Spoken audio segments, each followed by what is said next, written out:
Hello, I want to welcome you to the Connecting Life podcast. I'm your host dianaboskma, and here we connect the dots between health, nutrition, mindset, and everyday life, helping you build a healthier and more fulfilling future, one step at a time.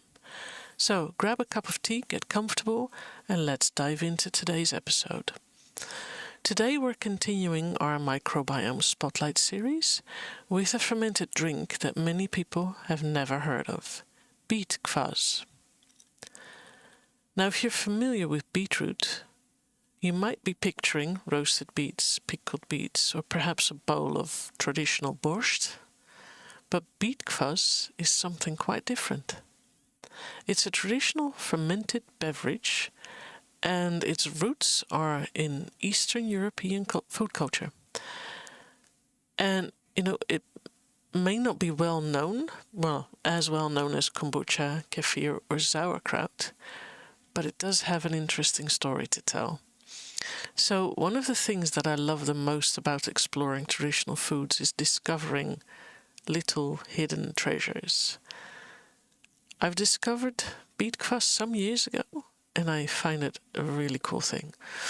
So foods and drinks that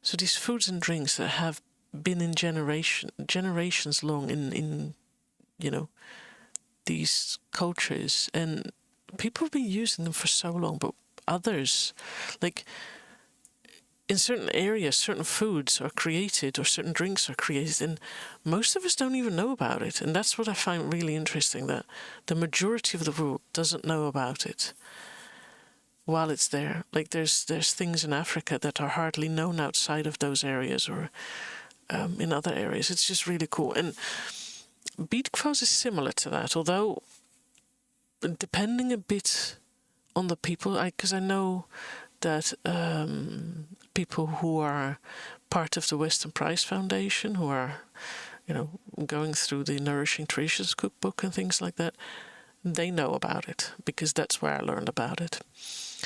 And what I find really, really interesting is that, like many traditional foods, this was born out of practicality.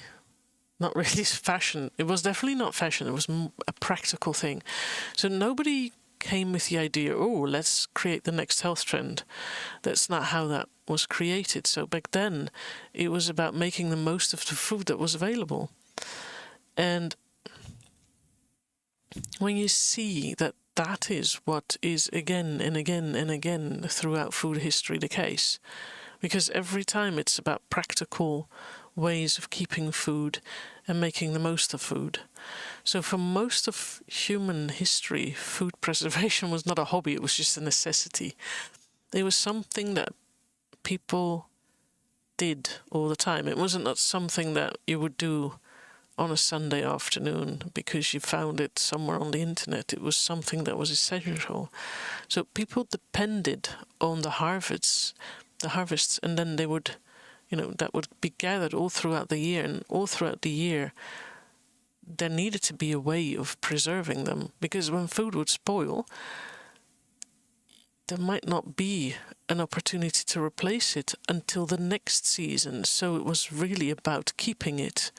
So people had to find so many ways, because preservation was really important. So what were they doing? Drying, salting, smoking, fermenting, because those were the ways of keeping things. And those methods allowed food to last longer and become part of everyday life long after the harvest time had passed. And fermentation was one of these really important but also remarkable discoveries. And across the world, people learned that simple ingredients could be transformed just with some time and the natural process. And then that meant that, like, cabbage became sauerkraut, and then a mix of cabbage and vegetables that became kimchi, milk that became kefir and yogurt, tea became kombucha, and then in some areas in Eastern Europe, beetroot became Beet Kvass. Different ingredients, different cultures, but all the same fermentation. So that's that human creativity. We use things to make something that's good for us. So one of the reasons beetroot became a big thing in Eastern Europe is that it grows very well in cooler climates and it stores really well. I remember that my grandparents, they had in their basement a box with sand in there, and that sand was kept a bit damp, and that's where they kept their root vegetables in. So long before supermarkets existed, root vegetables were really valuable, and they could be harvested in autumn, and then they had to be kept throughout the colder months. So a family with a really good supply of these root vegetables would find a different way of keeping them, because it was a reliable source of food when fresh produce was scarce, which was all through winter. And beetroot was a very useful one because it was so versatile. It could be cooked, roasted, added to soups, preserved, fermented. And over time, traditions developed around making beet kvass, created a drink that was part of the local food culture, because once it becomes a thing and you share with others, you explain to others how you've created it, then others will start doing it, and then it becomes a thing. Like sauerkraut became a thing, like sourdough became a thing that was also something that was shared. And that's one of those things that I love. And with beet kvass, it's just so simple as well. It's so easy to make because it's beetroot, water, salt, and thyme. That's it. So those ingredients create something totally different than what the original vegetable was. And that's also when you, for instance, create beetroot that you preserve when it's not properly fermented, because some people make it with, they grate it, some people slice it, but you can preserve it in a way that is underwater with some vinegar, and that also becomes incredibly tasty. So for me, one of the greatest lessons of traditional food preparation is that it always becomes a different kind of food. And sometimes the most remarkable foods become something from the simplest of things. Another thing people often notice is that beet kvass has this cool color. And anyone who's touched beetroot, you know what that's about. That color is really striking. It's vibrant, it's rich, it's like you have these gems, and it's a bit like that. It's really cool, but also it sticks to your fingers. So when you see that glass with beet kvass, you just see that amazing color. And I think it's really a beautiful visual, and that probably helped as well with creating this bit of food culture. And there's obviously a story behind it, a story of resourcefulness and about seasonal eating, and about people working with the foods that were available in their local environment.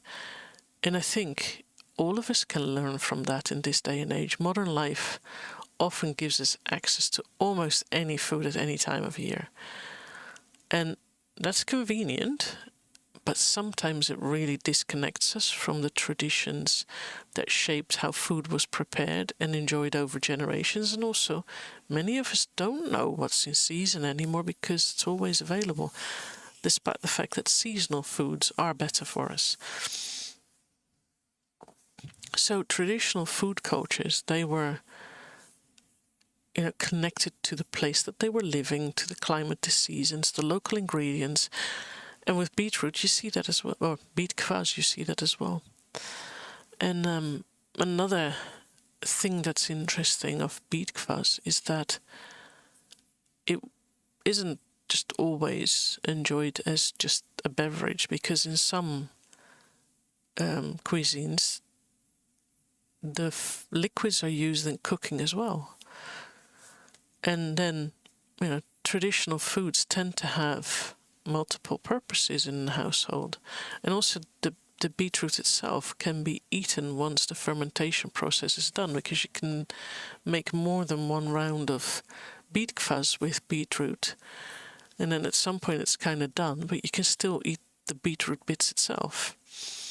So preserved food was not just a preserved food, it became a part of a meal, a part of a celebration, a part of a family tradition. And food was always just part of daily life. And that's also something that most of us don't even think about. Because if we would look at the series that I've so far created, you can see how incredibly different the cultures that created those foods and drinks, they solved similar challenges for preserving food, and they all became quite amazing. And every piece of the ones, from the first one till now, was needed to make food last longer. And it was always about using those local ingredients that they wanted to keep for the months that there was nothing to be found on the fields to harvest. And all of these traditions, they developed, and that was created in their own environment. So the solutions were somewhat different, but in the end, the thoughts behind them, they were pretty similar. And these are all about fermentation, milk fermentation, vegetable fermentation, tea fermentation. It's all about fermentation. And that's one of the reasons why I find these traditional fermented foods so interesting, because they remind us about how our ancestors were incredibly innovative. They didn't have laboratories, they didn't have modern technology, they didn't have scientific journals or anything. They watched, they tried, and they shared whatever they had learned. And that knowledge that they had learned was passed from the one generation to the next. So that kept going throughout the generations. And beet kvass is also an example of that. It was however long someone discovered it. It's a long, long time ago, but it kept going and kept going, and it kept spreading. So beet kvass is quite a simple drink, but it has quite some history, so the story behind it is actually quite cool. And, as a reminder, some of the most interesting foods in the world are often the ones that we've never heard of or hardly ever heard of, because maybe you've heard this mention, beet kvass, but did you have an idea what it was? Maybe not. And now you've learned a little bit about it. So I want to thank you for joining me today, for listening to me. If you want to, I have a quick reference guide, and you can download that through my website.